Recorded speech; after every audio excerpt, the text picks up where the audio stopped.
अस्सलाम वालेकुम एवरीवन, कैसे हैं आप सब। उम्मीद है आप सब ठीक होंगे।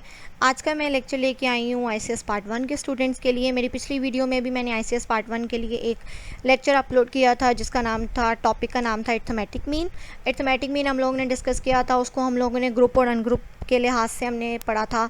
उसके कुछ एक प्रैक्टिस क्वेश्चन भी मैंने आपको सॉल्व करवाया था। उम्मीद है आप लोगों को समझ आ गई होगी। सो अब हम लोग प्रॉपर्टीज़ की तरफ मूव करते हैं। अरिथमेटिक मीन की हमारे पास 5 प्रॉपर्टीज़ होती हैं जिनको हम लोग डिस्कस करते हैं। So let's start the properties of arithmetic mean.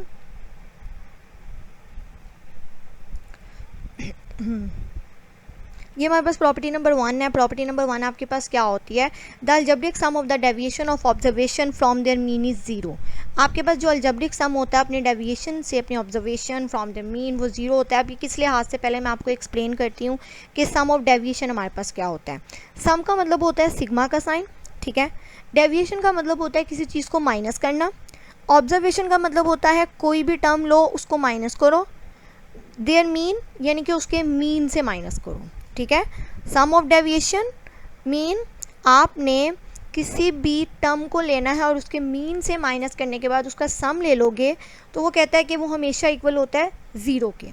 ये बेसिकली हमारे पास फर्स्ट प्रॉपर्टी है कि आपके पास, अगर आप इस स्टेटमेंट को ध्यान से पढ़ें तो इजीली आप इस कंडीशन को बना सकते हैं कि आपके पास कोई चीज़ सम हो रही है, उसके अंदर आपने किसी भी टर्म को लेना है और उसको डेविएट करना है, उसके मीन से माइनस करना है, और हमेशा उसका जो सम अप आएगा वो किसके इक्वल होगा?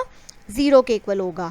ये हमारे पास अनग्रुप डाटा में है। अगर हम ग्रुप डाटा की बात करें तो यहाँ पर हमारे पास फ्रीक्वेंसी आ जाती है। आपको पता है लास्ट टाइम भी मैंने अपने पिछली वीडियो में आप लोगों को ग्रुप और अनग्रुप का डिफरेंस एक्सप्लेन किया था कि ग्रुप डाटा के अंदर फ्रीक्वेंसी आती है जबकि अनग्रुप डाटा के अंदर फ्रीक्वेंसी नहीं आती। तो ये हमारे पास प्रॉपर्टी नंबर 1 है जिसके अंदर हम लोग किसी चीज़ को डेविएट करते हैं उसकी मीन से।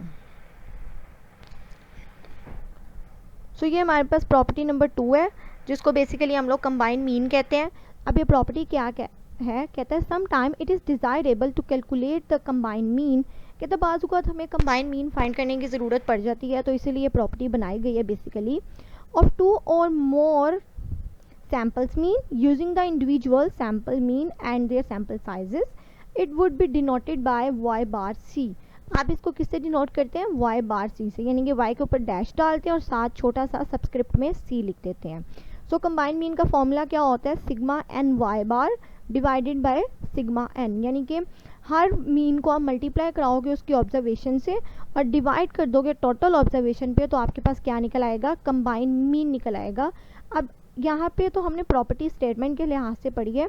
अब मैं आपको एक एग्जांपल के साथ एक्सप्लेन करती हूँ कि बेसिकली कंबाइंड मीन को हम लोग किस तरह अप्लाई कर सकते हैं।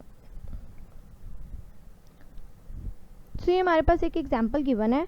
कहा जा रहा है the combined mean for 2 group is given by. हमारे पास 2 ग्रुप्स का कंबाइंड मीन यहाँ पर गिवन है। अब आप लोग किस तरह डिसाइड करते हैं कि आपने फॉर्मूला किस तरह बिल्ड करना है, ये मैं आपको पहले बताती हूँ, ट्रिक बताती हूँ। सो फॉर्मूला बिल्ड करने की जो ट्रिक है हमारे पास ये है कि आपके पास कंबाइंड मीन जितने गिवन, आपके पास जितने मीन गिवन होंगे और जितनी ऑब्जर्वेशंस गिवन होंगी उतना आपका फॉर्मूला एक्सटेंड होगा। अगर आप यहाँ पर देखें तो हमारे पास y1 बार है, y2 बार है, n1 है, n2 है, दो टर्म्स हैं। इसका मतलब है कि आपने जो अपना फॉर्मूला बनाना है वो दो टर्म के लिहाज से बनाना है, ठीक है। मतलब n1 इंटू y1 बार प्लस n2 इंटू y2 बार divided bye n1 plus n2। सो हमेशा याद रखिएगा जब भी कंबाइंड मीन का फॉर्मूला आप लोग बनाएंगे तो आप लोग अपने डाटा के मुताबिक ड्रॉ करोगे। डाटा में अगर 3 मीन गिवन है या 3 ऑब्जर्वेशन गिवन है तो आप यहाँ पर एक टर्म और एक्सटेंड कर दोगे। अगर 4 है तो आप यहाँ पर एक टर्म और एक्सटेंड कर दोगे। तो जितनी टर्म्स होंगी उस लिहाज से आपका फॉर्मूला बनेगा। यहाँ पर हमारे पास दो टर्म्स थी तो हमने दो टर्म के लिहाज से यहाँ पर अपना फॉर्मूला जनरेट किया। उसके बाद फॉर्मूला जब आप जनरेट कर लोगे तो आपने जस्ट क्या करना है? वैल्यूज़ पुट करनी है और वैल्यूज़ पुट करने के बाद अपना डाटा फिल करके अपना आंसर निकाल लेना है। तो आप इस स्लाइड में अपना आंसर देख सकते हैं। हमारे पास आंसर आ जाएगा 3.40। सो कंबाइंड मीन का मुझे उम्मीद है कि आप लोगों को कॉन्सेप्ट क्लियर हो गया होगा। बहुत इजी कॉन्सेप्ट है।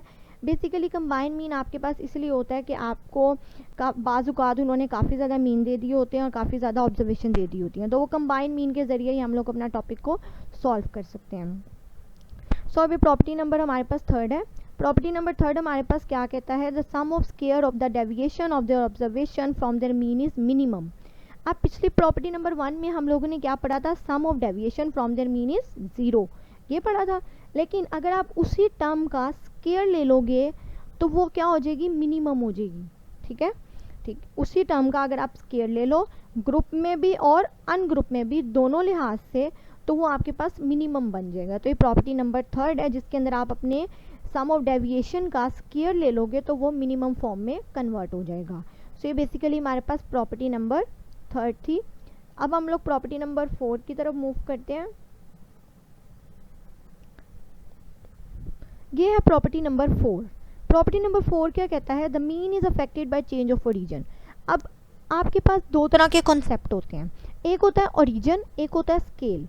ओरिजिन आमतौर पर क्या होता है, ओरिजिन के अंदर आप लोग प्लस या माइनस करते हैं, लेकिन जो स्केल होता है, स्केल के अंदर हम मल्टीप्लाई या डिवीजन करते हैं। सो इस प्रॉपर्टी को पढ़ते हैं। प्रॉपर्टी में कहता है the mean is affected by change of origin, कहता है जो मीन होता है वो हमेशा अपने ओरिजिन को तब्दील करने से अफेक्ट होता है। कहता है if A is a constant, अगर एक कांस्टेंट है ए है, कहता है is added to each of the observation y1 y2 up to so on yn, कहता है अगर आप ए को हर ऑब्जर्वेशन में ऐड कर दो हैविंग मीन y बार, और हर किसी का जो मीन है वो क्या है, y बार है, then the mean increases by that constant. तो क्या कहता है कि जो आपका मीन है वो इंक्रीज होता जाएगा हर कांस्टेंट टर्म के लिहाज से। यानी कि आप नीचे टर्म देख सकते हैं, कहता है a plus y1 a plus y2 a plus yn। तो इस तरह करके ये ऑब्जर्वेशंस बनेंगी और एट द एंड आप इसको टोटल जो है a प्लस वाई बार लिख सकते हैं, क्योंकि इस y बार के अंदर सारी की सारी ये ऑब्जर्वेशंस इंक्लूड हो जाएगी। तो यहाँ पर वो कहता है by adding a to all observation we have a plus y1 a plus y2 a plus yn and the mean would be a plus Y bar. So कहता है फॉर एग्जाम्पल सपोज करो आपके पास a 10 गिवन है, तो आप क्या करोगे, a की जगह 10 पुट कर दोगे और y बार वैसे ही रह जाएगा। और सिमिलरली कहता है कि अगर आप सब्ट्रैक्ट केस में आते हो तो सब्ट्रैक्ट केस में आप क्या करोगे, y बार में से a को माइनस कर दोगे। तो ये हमारे पास चेंज ऑफ ओरिजिन के लिहाज से हमारा डाटा है। ठीक है, तो हमेशा याद रखिएगा जब भी आप लोग चेंज ऑफ ओरिजिन की बात करोगे अरिथमेटिक मीन के अंदर, तो आप क्या करोगे, कोई भी कांस्टेंट टर्म लोगे उसको उसके मीन में या तो प्लस कर दोगे या उसके मीन में माइनस कर दोगे। तो ये हमारे पास प्रॉपर्टी नंबर 4 थी जिसको हम लोगों ने अरिथमेटिक मीन में डिस्कस किया। सो ये हमारे पास लास्ट प्रॉपर्टी अब हम डिस्कस करने लगे हैं। लास्ट प्रॉपर्टी हमारे पास है the mean is affected by change of scale. पिछली प्रॉपर्टी में हमने चेंज ऑफ ओरिजिन का जिक्र किया, इस प्रॉपर्टी में हम लोग जिक्र करेंगे चेंज ऑफ स्केल का। ऑब्जर्वेशन इसमें भी सेम वही है, y1 y2 up to so on yn, इसमें मीन भी y बार ही है। आप क्या करोगे, बस इसके अंदर मल्टीप्लाई कराओगे अपनी हर ऑब्जर्वेशन को अपने कांस्टेंट टर्म से। हर ऑब्जर्वेशन को किससे मल्टीप्लाई कराओगे, अपने कांस्टेंट टर्म से।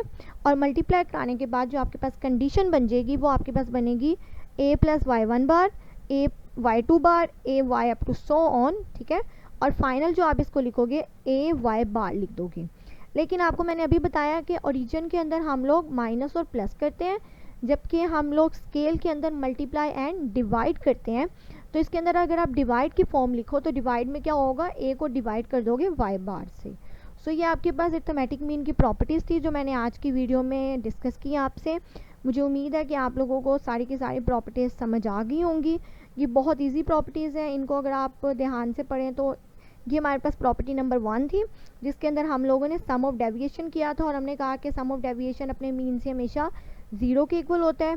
फिर हमने प्रॉपर्टी नंबर 2 देखी जिसमें हमने कंबाइन मीन को डिस्कस किया और कंबाइन मीन का फॉर्मूला बनाना सीखा कि हम लोग किस तरह कंबाइन मीन का फॉर्मूला बना सकते हैं। देन हम लोगों ने प्रॉपर्टी नंबर 3 डिस्कस की जिसके अंदर हम लोगों ने सम ऑफ स्केयर डेविएशन को देखा कि वो हमने मीन से हमेशा मिनिमम होता है, कभी भी वो 0 के इक्वल नहीं होता बल्कि वो लेस देन होता है। हमेशा याद रखिए मिनिमम का मतलब होता है लेस देन करना। फिर हमने प्रॉपर्टी नंबर 4 डिस्कस की जिसके अंदर हम लोगों ने कहा कि जो मीन है वो हमेशा अफेक्ट होता है अपनी ओरिजिन के लिहाज से। एंड देन लास्ट प्रॉपर्टी हमने डिस्कस की, हमने कहा कि जो मीन है वो अफेक्ट होता है चेंज ऑफ स्केल से। सो मुझे उम्मीद है आपको सारा का सारा लेक्चर समझ आ गया होगा। अगर आप लोगों को मेरा लेक्चर अच्छे से समझ आया तो प्लीज़ कमेंट बॉक्स में मुझे बताइएगा लाजमी, ताकि मैं अपने आने वाली वीडियोस में ज़्यादा से ज़्यादा लेक्चर्स अपलोड कर सकूं। और अगर आप लोग चाहते हैं कि मैं सारे लेक्चर्स अपलोड करूं सारे टॉपिक से रिलेटेड तो मुझे कमेंट बॉक्स में लाजमी बताइएगा। सो मेरी वीडियो को लाइक करें और मेरे चैनल को सब्सक्राइब करें। इंशाल्लाह बहुत जल्द आप लोगों को कमिंग वीडियोस मिल जाएंगी। अल्लाह हाफिज़, take care, thank you so much.